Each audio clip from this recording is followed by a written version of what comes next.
Jayakumar sir, இன்னொன்னு இந்த புயல் இன்னைக்கு காலையில வரையே இந்த பெஞ்சால் புயல்ங்கிறது வந்து ஒரு வலுவிழந்து விடும், அது வந்து புயலாக மாறாது, காற்றழுத்த தாழ்வு மண்டலமாகவே அது வலுவிழந்த நிலையில் கரையை கடந்து விடும், அதுவும் புதுவை அருகே கரையை கடந்து விடும் என்று பொதுவா எல்லா வானிலை கணிப்பாளர்களும் சொன்னீங்க. ஆனா நீங்க சொன்னீங்க 29ஆம் தேதி காலையில இருந்து மழைப்பொழிவு இருக்கும், அன்னைக்கு புயலா உருவாகும் நீங்க சொன்னீங்க.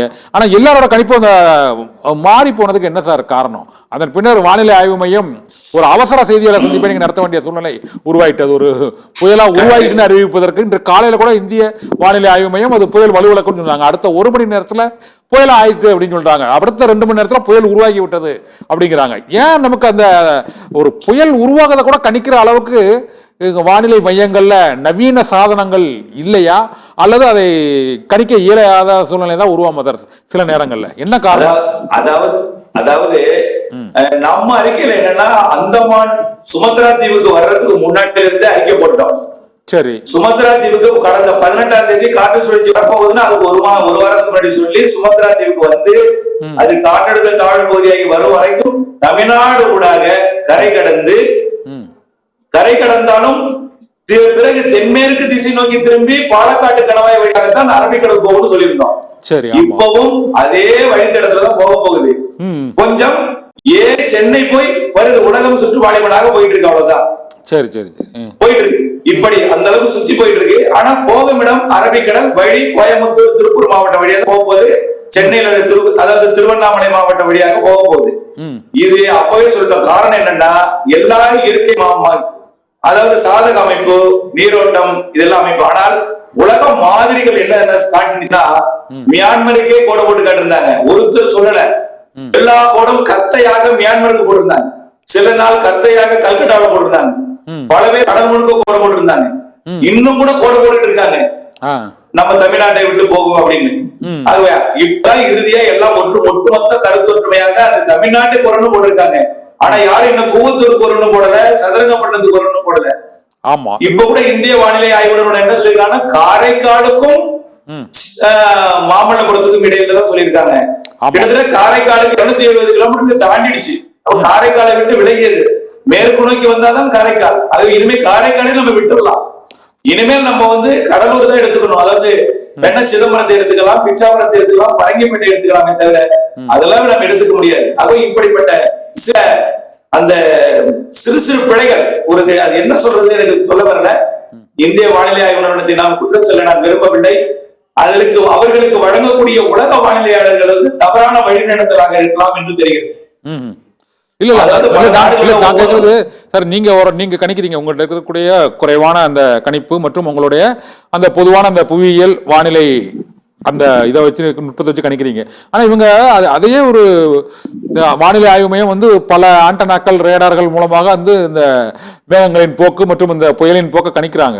இதை வச்சுதான் நம்மளோட விமான போக்குவரத்து, கடல் கப்பல் போக்குவரத்து எல்லாம் நடக்குது. இந்த சூழ்நிலையில ஒரு புயல் உருவாகுதா இல்லையா அப்படிங்கிறத கணிப்பதற்கு இன்று காலையில் ஏன் இத்தனை குழப்பம்? அதுதான் நான் கேட்கிறேன். காலை வரை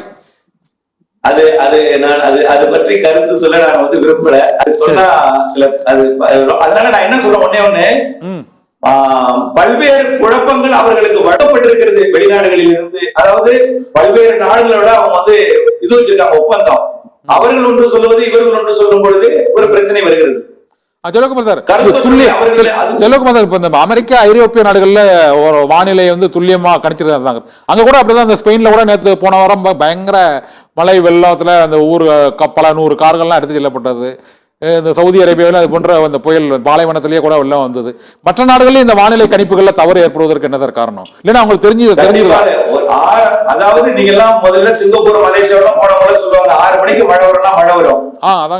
அந்த மழை வரும்னு சொன்னது இந்த நம்ம பார்த்து கொண்டிருக்கக்கூடிய தவறாக காட்டிக் கொண்டிருந்த, இன்னும் தவறாக காட்டிக் கொண்டிருக்கக்கூடிய அந்த ஜிஎஃப்எஸ் மாடல் தான். ஓஹோ, அந்த ஜிஎஃப்எஸ் மாடல் தான் இப்ப உலகத்துக்கு கூகுள் கூட அவங்க தான் வழங்குறாங்க, சிங்கப்பூர் வழங்குறாங்க, மலேசியா வழங்குறாங்க. அந்த ஒப்பந்தம் அவர்கள் இருந்து இன்னும் விடுபடல. அது தவறாகவே காட்டுறது. இப்போ போட்டீங்கன்னா, இப்போ சென்னைக்கு மழை வருமா நாளைக்கு கேட்டீங்கன்னா தப்பா காட்டும். ஆனா சென்னைக்கு மழை பெய்யும், மாமல்லபுரத்துல மழை பெய்யாது சொல்லும். சிலகுமார், ஜிஎம்எஸ் தொடர்ந்து பேசும். இப்போ ஒரு முக்கிய செய்தி வந்து கடலூர் மாவட்டத்திற்கு வந்து பள்ளி கல்லூரிகளுக்கு விடுமுறை அறிவிக்கப்பட்டிருக்கிறது. இந்த அங்கு புயல் 6ஆம் எண் கூண்டு, கடலூர்ல 7ஆம் எண் புயல் கூண்டு ஏற்றப்பட்டிருக்கிறது. இந்த புயலின் கண் வந்த இந்த புயலோட பாதையில கடலூர் இருப்பதனால முதலில் இப்பொழுது இந்த கடலூர் மாவட்டத்தில் இந்த பள்ளிக்கூடங்கள் மற்றும் கல்லூரிகளுக்கு விடுமுறை வந்து இப்போதைக்கு அறிவிக்கப்பட்டிருக்கிறது. இதனால் வந்து கடலூர் மாவட்டத்தை பொறுத்தவரை அந்த அங்க அதிகமான இருக்குமா சார்? கடலூர் மற்றும் அந்த காரைக்காலில் தான் வந்து இந்த 7ஆம் எண் புயல் கொண்டு, இங்க சென்னை நீங்க சொல்றீங்க சென்னை, நம்ம எண்ணூர், நம்ம காட்டுப்பள்ளியிலாம் வந்து 6ஆம் எண் புயல் கொண்டு ஏற்றிருக்காங்க. இல்லை கடல் கொந்தளிப்பு இதுல இருந்தா கடலூர் மாவட்டத்தில் தான் அதிகமா இருக்கு, மழைப்பொழிவு இப்போதைக்கு அதிகமா இருக்குது வந்து கடலூர் மாவட்டம்னு சொல்றாங்க. என்ன சார் காரணம் அது? அதாவது இப்போ இருக்கிற டிஸ்டன்ஸ் பாத்தீங்கன்னா காரைக்காலுக்கு 270, ஆமா, புதுச்சேரிக்கு 300, சென்னைக்கு 330. ஆமா. அப்ப எந்த ஊருக்கு அருகில் இருக்கிறது? காரைக்காலுக்கு தான் பக்கத்துல இருக்கு, அருகில் இருக்குது. ஆமா, அதனால காரைக்காலுக்கு அருகில் இருக்கிறதுனால அது வெளி சுற்று பக்கத்துல இருக்கு, கொஞ்சம் நெருங்கி இருக்கு. சரி. அதனால கடல் சீற்றம் அதிகமா இருக்கு. இப்ப கொஞ்ச நேரத்துல காரைக்கால் விட்டு விலகிட்டா காரைக்காலுக்கு ஒண்ணு இருக்காது. அடுத்தது மயிலாடுதுறை மாவட்டத்துக்கும் அதுக்கு அடுத்து கடலூர் மாவட்டத்துக்கும் சீற்றம் அதிகமா இருக்கும். தரைக்காற்று கொஞ்சம் போகும், அப்புறம் படிப்படியா இறுதியில தரைக்காற்று அதிகமா எடுக்கக்கூடியது சென்னையும் செங்கல்பட்டும் விழுப்புரம் தான் அதிகமாக தரைக்காற்று எடுத்து கொஞ்சம் நாளைக்கு ஆட்டம் போடும் மரங்கள்லாம். நாளை காலையில இருந்து நாளை மதியம்லாம் உச்சபட்ச ஆட்டம், நாளை மாலையில இன்னும் ஆட்டம் போடும் மரங்கள் தான். நாளை இரவு தான் அது கரை கிடக்க போகிறது. அது வரைக்கும் ஒரு அச்சுறுத்தல். விழுப்புரம் புதுச்சேரிக்கு வடக்கே, புதுச்சேரியிலிருந்து புதுச்சேரி விழுப்புரம், புதுச்சேரியை விட விழுப்புரம் தான் கூடுதல் இருக்கும். விழுப்புரம், செங்கல்பட்டு, சென்னை இந்த 3 இருக்கும். திருவள்ளூருக்கும் காஞ்சிபுரத்தில் உள்ளே கொஞ்சம் கம்மியா இருக்கும். திருவள்ளூர்ல இருந்து இந்த கடல் சீற்றம் அதிகமாக இருக்கும். தரைக்காற்று கடலுக்குள் போகும் வலுவாக, மழை பொழிவு வலுப்பெறும், கொட்டிக்கொண்டே இருக்கும். நாளைக்கு மதியத்துல இருந்து பெய்யற மழை நாளை இரவு வரைக்கும் நான் ஸ்டாப்பா பயங்கரமா பெய்யும். சடசடன்னு ஒரு மணி நேரத்துக்கு ஒரு 2ல இருந்து 5 சென்டிமீட்டர் கூட பெய்யலாம். 2ல இருந்து 5. சரி. இப்போ டெல்டா மாவட்டங்கள்ல இந்த மழை வந்து பாதிப்பு வந்து விலகிட்டுன்னு சொல்லிடலாம் சார். ஏன்னா கடந்த 2-3 நாளாவே அந்த பகுதியில் அதிக மழை பெஞ்சது. அந்த நாகை, திருவாரூர், அந்த தஞ்சாவூர் மற்றும் மயிலாடுதுறை மாவட்டங்கள்ல அந்த மழை பொழிவு வந்து குறைஞ்சிருமா சார்? இன்னிலிருந்து குறைஞ்சிருமா? இப்ப கடைசியா ஒரு கேள்வி, அந்த பகுதியில குறைஞ்சிருமா? இப்போ நாளை இந்த புயல் நகரும் போது எந்தெந்த மாவட்டங்களில் அதிக கனமழை நாளை காலையிலிருந்து இருக்கும் சார்? ஓகே, கண்டிப்பாக. இப்ப டெல்டா மாவட்டங்கள் இந்த மழையோட கண்ணிலிருந்து தப்பியது. ஆனால் அதுக்கு மழை இருக்கு. எப்படின்னா பெருமழை இல்ல. அதாவது இப்போ காரைக்கால் விட்டு மழை இருக்கு. அது எப்போ மழைன்னு சொல்றீங்க? இது போய் சென்னை நெருங்கி பிறகு வீட்டன் போட்டு மாமல்லபுரம் அருகே, சதுரங்கப்பட்டினம் அருகே கரை கடக்கும் பொழுது அது ஒரு காற்றழுத்த தாழ்வு மண்டலமாக செயலெடுக்கும். அப்போ என்ன செய்யும்? கண் இருக்காது, அதுல பரவிடும் அப்படியே பரவல். அப்ப இப்ப வந்து நாளைக்கு புயல் வந்து கரை கிடக்கும் பொழுது மயிலாடுதுறை வரைக்கும் தான் மழை பெய்யும். சரி, டெல்டாவிற்கு மழை பெய்யாது. டெல்டாவோட அதாவது சிதம்பரம் வரைக்கும் மழை பெய்யும். ஆனால் மயிலாடுதுறையில இருக்காது மழை. மயிலாடுதுறை இருந்தாலும் தூரல் தான் இருக்கும். இது கரை கடக்கும் பொழுது மேலே ஏறும்போது செயலிழந்து அதோட விட்டம் பெருகும், பரவலாகும். சரி, அப்ப விட்டம் பெருகும் பொழுது டெல்டாவிற்கு மழை பெறும். எப்பன்னா கரை கடக்கிற நேரம் நாளை மறுதினம் 1ஆம் தேதி அதிகாலை. அப்ப 1ஆம் தேதி பகலிலே டெல்டாவிற்கு மழை இருக்கு. மட்டும் இல்ல, நாளை காலையில இருந்து எங்க மழை இருக்கு சார்? அது மட்டும் கடைசி கேள்வி சார், சொல்லிருங்க சார்.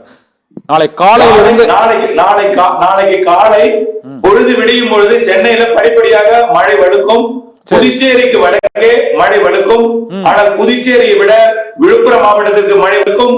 விழுப்புரத்தை விட செங்கல்பட்டு, சென்னை, திருவள்ளூர் மாவட்டத்தில் மழை நன்றாக வலுத்திருக்கும். படிப்படியாக வலுத்து மதியத்தில் இன்னும் உச்சபட்ச மிக கனமழை பொழிவை கொடுக்க தொடங்கும். தொடர் மழை பொழிவாக இருக்கும் கனமழை அவ்வப்பொழுது மிக கனமழை பொழிவை கொடுக்கும். நாளை மறுதினம் 1ஆம் தேதி 2 மணி வரைக்கும் இந்த தீவிர மழை பொழிவு, அதாவது மதியம் 2 இருந்து இரவு 2 மணி வரைக்கும் அந்த 12 மணி நேரம் உச்சபட்ச மழை பொழிவு 12 மணி நேரம் இருக்கும். அது சென்னையும் செங்கல்பட்டுக்கும் திருவள்ளூருக்கும் விழுப்புரத்திற்கும் புதுச்சேரிக்கும் அளவாக இருக்கும். கரை கடந்ததுக்கு அப்புறம் தாங்க இன்னும் நிறைய மழை இருக்கு. எந்த மாவட்டத்துல? திருவண்ணாமலை, காஞ்சிபுரம், திருப்பத்தூர், ராணிப்பேட்டை, அது போய் விரிஞ்சிரும். அது விரிஞ்சி ஒட்டுமொத்த மேகத்தை கொட்டும் பொழுது அங்க கூட குளிர்காற்று எல்லாத்தையும் குளிர்விக்கும். அப்ப பாத்தீங்கன்னா கடலூர் மழை பெய்ய போகுது. அதுக்கப்புறம் செயலிழந்ததுக்கு அப்புறம் தான் கடலூர், புதுச்சேரி, விழுப்புரம், கள்ளக்குறிச்சி, திருவண்ணாமலை, திருப்பத்தூர், வேலூர், ராணிப்பேட்டை அப்படி எல்லாம் மழை பெய்யும். அது கரை கடந்து உள்ளே போகும்போது இன்னும் எல்லா மாவட்டமும் கோயம்புத்தூர் வரைக்கும் மேற்கு நோக்கி மாவட்டங்கள் வரைக்கும் மழை பெய்ய போகுது. இதே அளவு மழை தான் எல்லா மாவட்டங்களும். Okay sir.